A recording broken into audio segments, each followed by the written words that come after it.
दाइ यहाँ हेर्नु न कतारको भिडियो।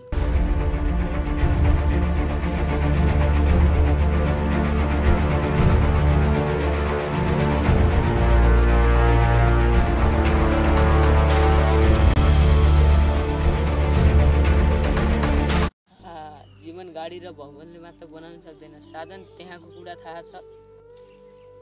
मलाई थाहा छैन, तर त्यो गाडी भनेको मेरो सपना हो। ध्यान दे साधन, सपना त सबैको पनि हुन्छ, तर यथार्थ पनि महत्त्वपूर्ण हुन्छ। ल म जान्छु। हुन्छ त जाऊ।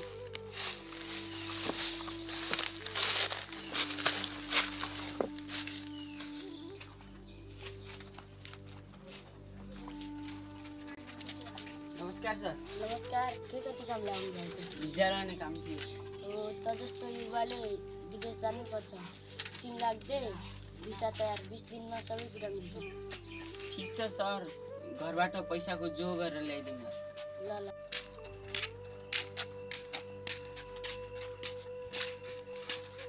आउनुहोस् बस्नुहोस्।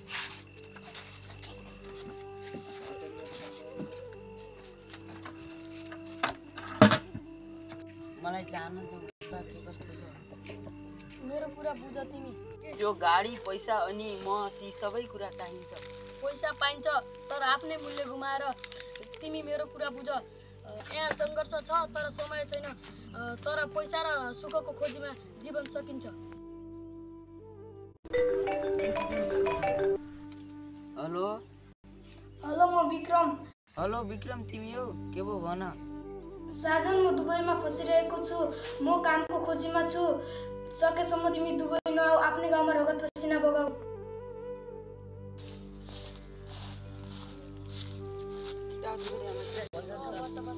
मैले निर्णय गरेँ, म विदेश जान चाहन्न। मेरो माटो मेरो देश हो।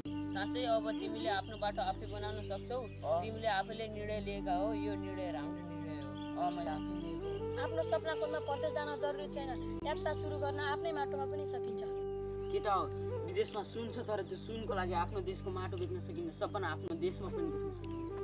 एकदम।